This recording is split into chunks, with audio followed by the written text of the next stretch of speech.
Hi guys, for today's vlog, ito yung mga tinatopic natin, mga requested topic to ng mga taong nagpi-PM sa akin. So bakit daw ang daming nakakalabas-pasok sa UAE kahit matagal ng default ang loan nila sa Tabi?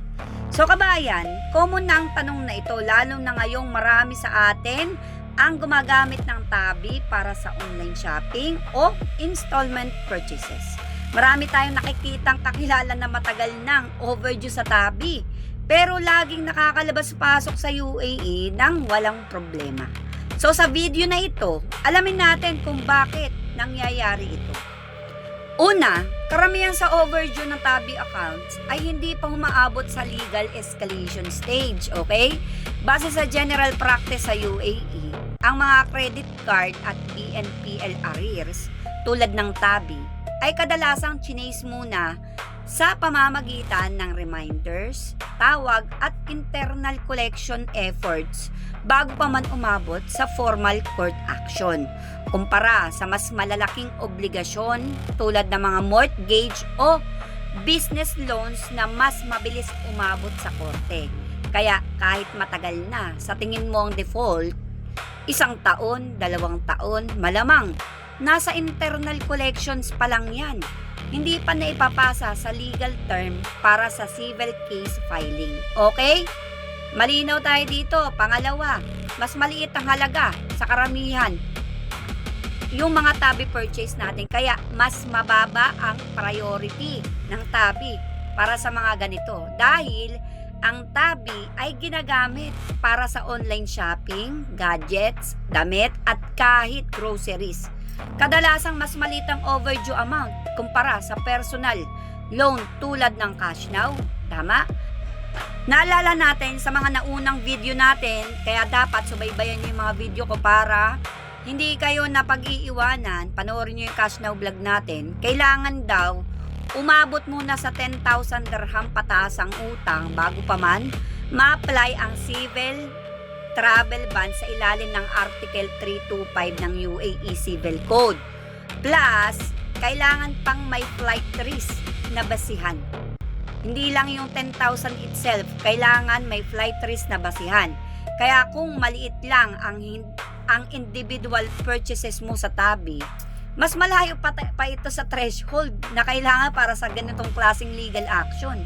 Hindi kasi papansinin ng korte yan kung hindi ka naka-reach ng 10,000 threshold na utang. Kasi isa yun sa mga requirement ng korte para makapag-file ang lender ng civil case na maging resulta ng travel ban. Okay? Malinaw? Pangatlo, hindi automatic ang pag-file ng civil case kahit matagal ang default.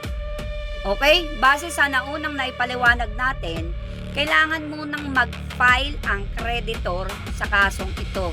So, ito yung Tabi ng civil case.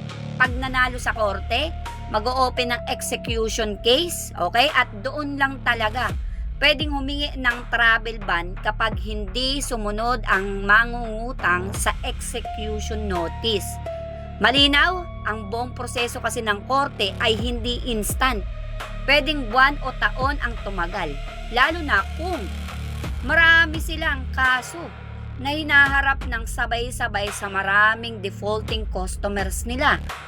Okay? So, pangapat, may 15-year limitation period pa rin. Kaya hindi garantiya or guarantee na safe na habang buhay. Kaya kahit maglabas-pasok ka pa dyan, anytime pwede po mag-file ng case ang mga lender. Okay? Katulad ang napag-usapan natin sa cash now, ang katahimikan ngayon ay hindi ibig sabihin wala nang balak si Tabi na maghabol sa'yo.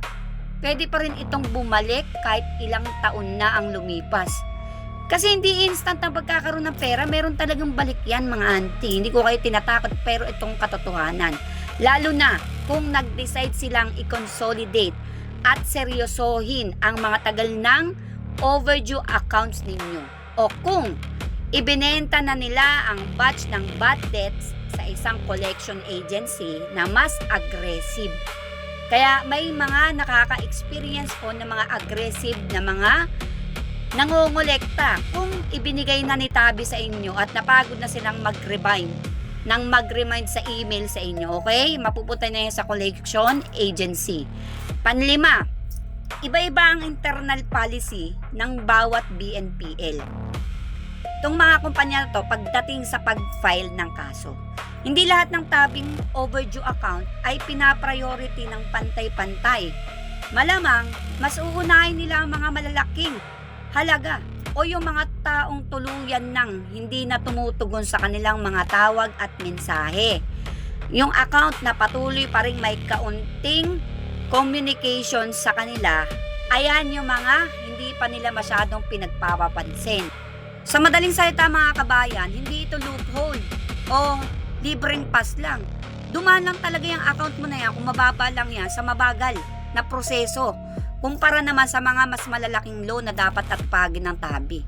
Pero ang totoong risk ay palaging nandyan, okay? Kaya mas mainam pa rin na ayusin ito ng mas maaga kaysa umasa na lang sa katahimikan ngayon.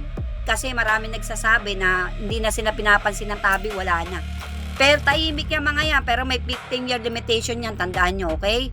So disclaimer lang, ang impormasyong ito ay galing sa publicly available na batas ng UAE at general practices ng debt collection para sa BNPL at credit products. Hindi ito legal advice kasi marami tayong bashers dyan. Hindi po legal advice ang sinasabi ni Auntie Ja at hindi ito opisyal na paliwanag mula sa tabi.